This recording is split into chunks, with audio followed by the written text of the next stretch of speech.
Hey up and welcome to Callums Corner. Welcome to A Perfect Crime number 2. I don't know whether you saw my first video. The basic premise is this. You are able to commit any crime in the whole world, anything you want, and you're guaranteed to get away with it. Some of you really enjoyed my first video, so I'm doing another one. Some of you didn't enjoy it so much. There were a few rude comments. Autism. It wasn't bloody autism, it was just a bloody good plan.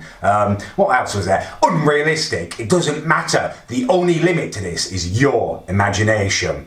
Right, perfect crime number 2. I'm in France. I'm on a romantic holiday. I'm in Paris. I'm with my girlfriend. We've gone to a really posh restaurant. The waiter's come over. I've tried to order. I've told him in English what I'd like. He's really hoity-toity about it. He says to me, oh, you do not speak English, you do not speak French. Oh, what a shame. I don't speak English either. Sticking his nose up at me. It's fine, I just ignore the jibe. I point to what I want on the menu. He brings over the food. He then stands there with his waiter mate, kind of abusing us in French, mocking us. He thinks that he's getting away with it. What he doesn't know is I spoke French fluently the whole time. I'm sitting there and understanding everything he says. I'm not reacting to it, I'm just taking the information in. Anyway, he's talking to his mate. Talk turns to his day job. He's a curator at the Louvre Museum. He had to lock up today and he tells his mate what the code was. I've taken this information and I've stored it. Anyway, me and my girlfriend go back to the hotel. We make boom boom, marvellous, lovely lovemaking to the early hours of the morning. She falls asleep. I sneak out. I go to the Louvre Museum. I use the information that I've gleaned to gain access to it. There's still all kinds of security systems there that don't bother me. I'm doing it Mission Impossible style, laser beams and stuff, in and out, working my way around them. I get the Mona Lisa. I steal it. I take it back to the hotel. I wake my girlfriend up and say there's been an emergency. We've got to go back to England. We're back in England. She doesn't know about it, but I've got the Mona Lisa in my suitcase. No one even knows about it yet. The next morning, the world wakes up. It's an outcry. There's international outcry. The Mona Lisa, the world's most famous painting, has been stolen. The world's art lovers unite and offer a multi-million-dollar reward for safe return of the Mona Lisa. Now, you're thinking, how are you going to return this without them knowing you nicked it?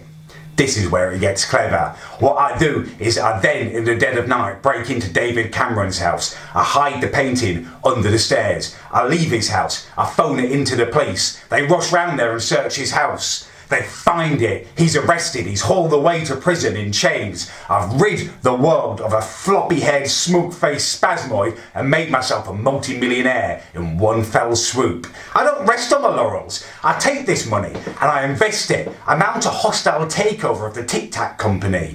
All the bourgeoisie bar stewards who turned me down when I went viral and said, oh, no, we don't want you to advertise TicTac. No, we want nothing to do with you. Now they haven't got jobs. They're crying into their posh soup. They're wishing that they had me, that they used me when they had the chance. Now I'm in charge, right? I put my head on every single TicTac, my face. Everyone who laughed at me, who loved TicTacs, is now forced to eat them with my face on there. I'm having the last laugh. Some people are still trying to laugh at me. I don't care. I own TicTac. I've got a multi-billion-dollar income now. I use this income. I buy a massive island in the South Pacific. It's beautiful, golden beaches, sunshine all day. I invite everyone who I like who's not a spasmoid to come and live on this island. Me and my girlfriend, we've got the biggest house, but everyone else has got a very nice house as well. Swimming pool? Yes. Little section of private beach? Yes. How are they living? I earn so much money, I'm paying them a wage. They can do whatever they want and they get a fair wage for a fair day's work. It's like a utopia. Everyone else in the world becomes jealous of this. There's an outcry. They elect me as like an unofficial world leader. I create a new world where it's like a utopia. Everyone is nice. Everyone gets rewarded. If you work hard, you get rewarded. If you're a spasmoid, you don't get very far in life. That is perfect crime number 2. TicTac takeover.